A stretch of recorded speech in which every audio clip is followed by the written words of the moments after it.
Hello dear YouTubers. Now I will show you my method that I revealed recently to adjust wrist, palm and elbow at the same time.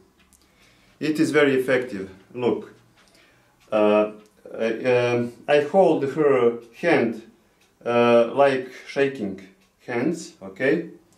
Then with my right hand I hold her elbow and do circular movements with her hand to one and to the other side, gently,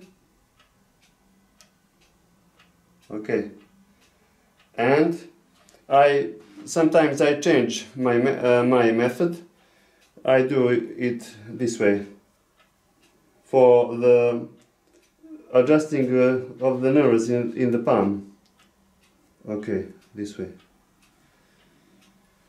This is it. Thank you. Goodbye.